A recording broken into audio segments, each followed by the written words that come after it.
உங்களோட colour pencil ஸ்கில்ஸை improve பண்ணுறதுக்கு தேவையான எல்லா டிப்ஸ் அண்ட் ட்ரிக்ஸையும் நான் இன்றைக்கி இந்த வீடியோவில் ஷேர் பண்ண போகிறேன். அதனால் மறந்துடாமல் ஃபுல்லாக பாருங்கள்.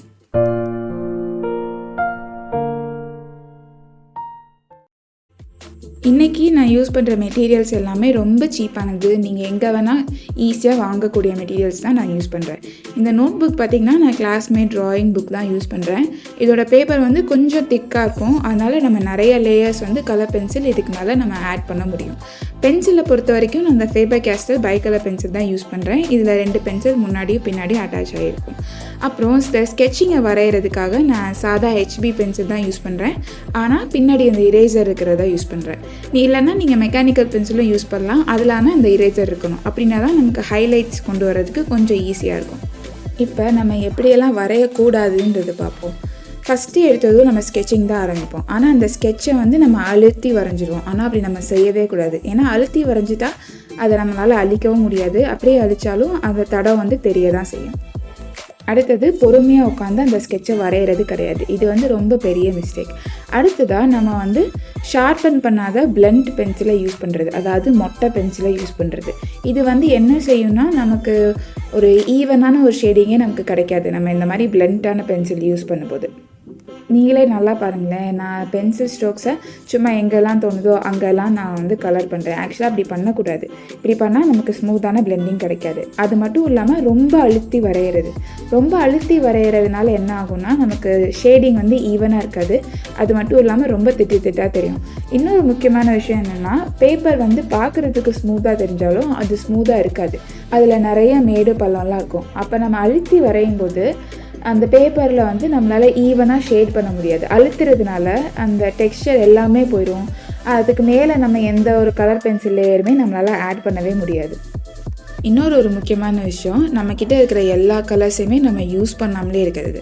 நீங்கள் நல்லா நோட் பண்ணி பாருங்களேன். நான் இந்த எல்லோ, ஆரஞ்சு, ரெட் இந்த 3 கலர்ஸ் தான் முக்கால்வாசி யூஸ் பண்ணுறேன்.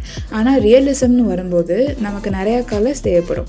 ஆனால் இந்த மாதிரி நம்மக்கிட்ட லிமிட்டட் கலர்ஸ் தான் இருக்குது, 18 கலர்ஸ் தான் இருக்குதுன்னா நம்ம முடிஞ்ச அளவுக்கு எல்லா கலர்ஸையும் யூஸ் பண்ணுறதுக்கு ட்ரை பண்ணணும். அப்படின்னா தான் நம்மளால் ரியலிஸ்டிக்காக வரைய முடியும். நமக்கு தேவையான கலர்ஸ் எல்லாம் மிக்ஸ் பண்ண முடியும்.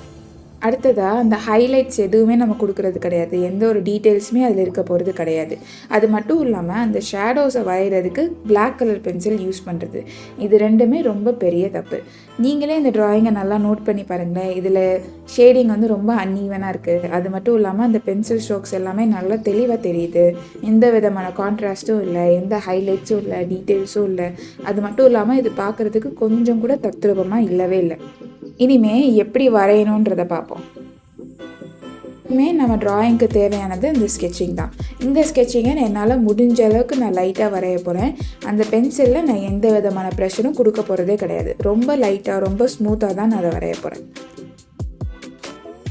இப்படி நம்ம லைட்டாக வரைகிறப்ப நம்ம எந்த இடத்துல தப்பு பண்ணாலும் சரி, அதை அழிக்கிறதுக்கு நமக்கு பயமாக இருக்காது.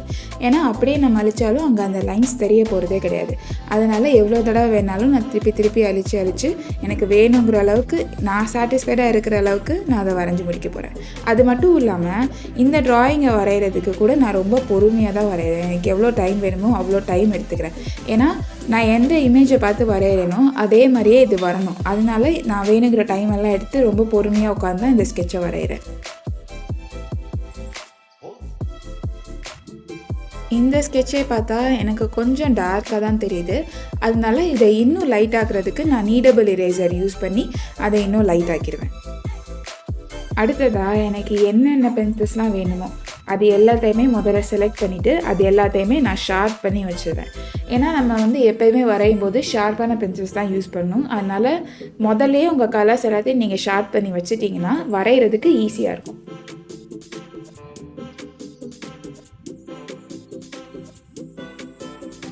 அடுத்ததாக நம்ம வரைய ஆரம்பிச்சிடலாம். இந்த மாதிரி ஷார்ப்பான பென்சிலை வச்சு முதல்ல நம்ம ஒரு பேஸ் லேயர் மாதிரி நம்ம கொடுக்கணும்.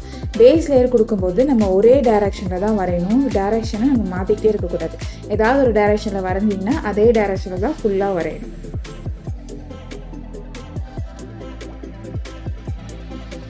அடுத்ததாக நம்ம அடுத்த லேயர் கலர் பென்சில் ஆட் பண்ணும்போது நம்ம அதுக்கான ஆப்போசிட் டைரெக்ஷனில் வரையணும். அதாவது போன தடவை அந்த எல்லோ கலர் யூஸ் பண்ணும்போது நான் டாப் ரைட்லேருந்து பாட்டம் லெஃப்ட் டைரெக்ஷனில் தான் வரைஞ்சிட்டு இருந்தேன்.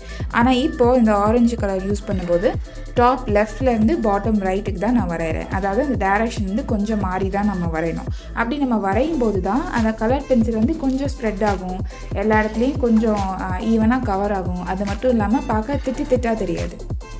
இன்னொரு முக்கியமான விஷயம் என்னென்னா, நம்ம இந்த மாதிரி ஷேடிங் பண்ணும்போது நம்ம அழுத்தி பிடிக்கவே கூடாது. அதில் எந்த ஒரு ப்ரெஷருமே நம்ம அந்த பென்சிலில் கொடுக்கவே கூடாது.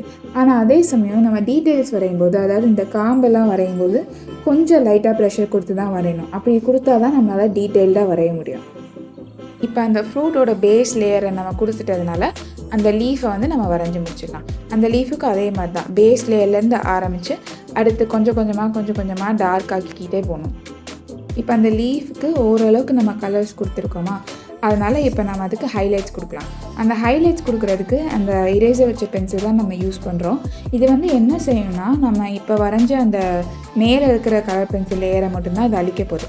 அதனால நம்மளுக்கு ரொம்ப சாஃப்டாக ஸ்மூத்தாக இருக்கிற ஹைலைட் தான் நமக்கு கிடைக்க போகுது. ரொம்ப பிரைட்டாக ஒயிட்டாக இருக்கிற ஹைலைட்ஸ் வந்து இப்படி பண்ணுறது மூலமாக நமக்கு கிடைக்காது.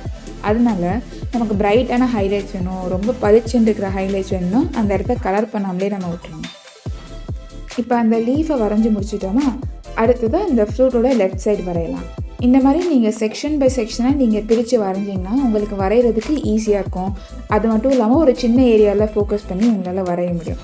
அதை விட்டுட்டு எல்லாத்தையும் மொத்தமாக உட்காந்து வரைஞ்சிங்கன்னா அது கொஞ்சம் குழப்பமாக இருக்கும், ஈஸியாகவும் இருக்காது. அதனால் முடிஞ்ச அளவுக்கு செக்ஷன் பை செக்ஷனாக வரைங்க.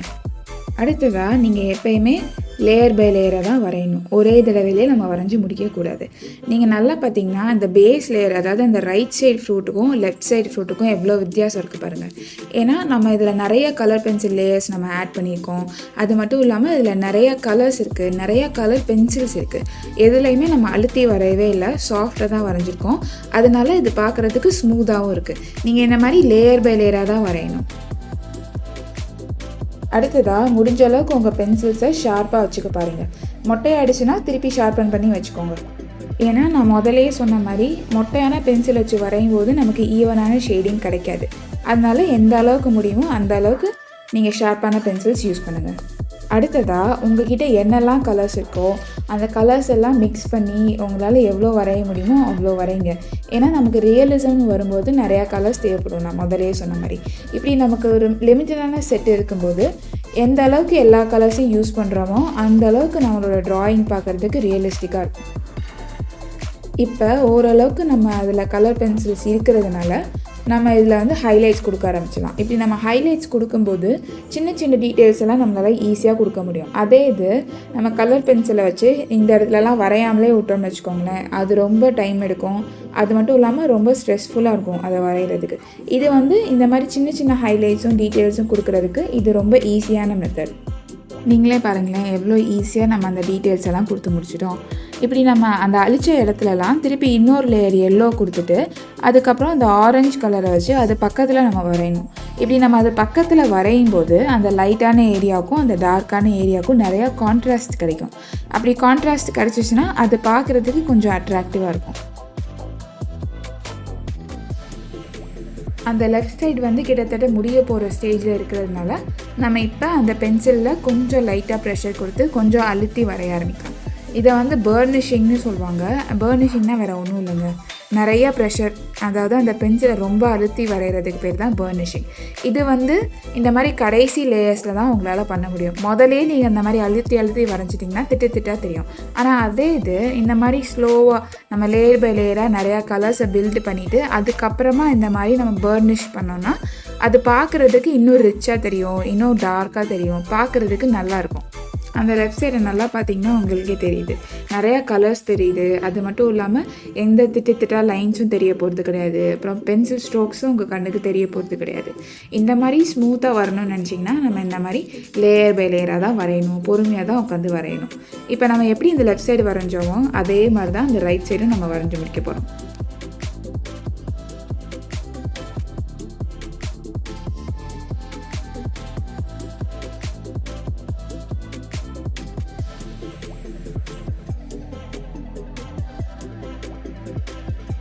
இப்போ அந்த ஃப்ரூட்டை நம்ம வரைஞ்சி முடிச்சிட்டதுனால நம்ம அதோட ஷேடோஸை கொடுக்க ஆரம்பிச்சிடலாம். அதோட ஷேடோஸ்க்கு நம்ம எந்த பென்சிலை வச்சு வரைஞ்சோமோ அந்த பென்சில் தான் நம்ம அதுக்கு யூஸ் பண்ணோம். பிளாக் கலர் பென்சில் யூஸ் பண்ணக்கூடாது. அது மட்டும் இல்லாமல் இதுக்குமே நம்ம லேயர் பை லேயராக தான் நம்ம அந்த ஷேடோஸ் வந்து கொஞ்சம் கொஞ்சமாக அதோட இன்டென்சிட்டி வந்து நம்ம கூட்டிகிட்டே போகணும். ஒரே தடவை வெளியே வரைஞ்சிட்டு விட்டுறக்கூடாது. அது மட்டும் இல்லாமல் நீங்கள் இன்னும் நல்லா நோட் பண்ணி பாருங்களேன், நம்ம அந்த ஷேடோஸை கொடுக்கும்போதே அந்த ஃப்ரூட்டை பார்க்க ரொம்ப ரியலிஸ்டிக்காக இருக்கா, ரொம்ப தத்ரூபமாக இருக்கா. அதனால எல்லா ட்ராயிங்க்கும் ஷேடோஸ் தான் இருக்கிறதுல ரொம்ப முக்கியமான பார்ட். அதனால் அதை வரைகிறதுக்கு மிஸ் பண்ணாதீங்க.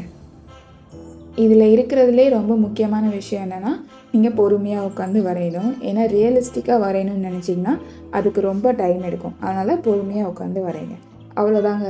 நீங்களே பார்த்தீங்களா, நம்ம சீப்பான சப்ளைஸ் வச்சு, சீப்பான பேப்பர், சீப்பான பென்சில் வச்சு எவ்வளோ தத்ரூபமாக வரைஞ்சிட்டோன்னு உங்களாலேயும் இது முடியும். ட்ரை பண்ணி பாருங்கள். உங்களுக்கு என்னெல்லாம் தோணுதோ அதெல்லாம் எப்பயும் போல் கமெண்ட் செக்ஷனில் கமெண்ட் பண்ணுங்கள். இந்த வீடியோவுக்கு ஒரு லைக் கொடுங்க. எப்பயும் போல் நான் அடுத்த வீடியோவில் உங்கள் எல்லார்ட்டையும் பேசுகிறேன். பாய்.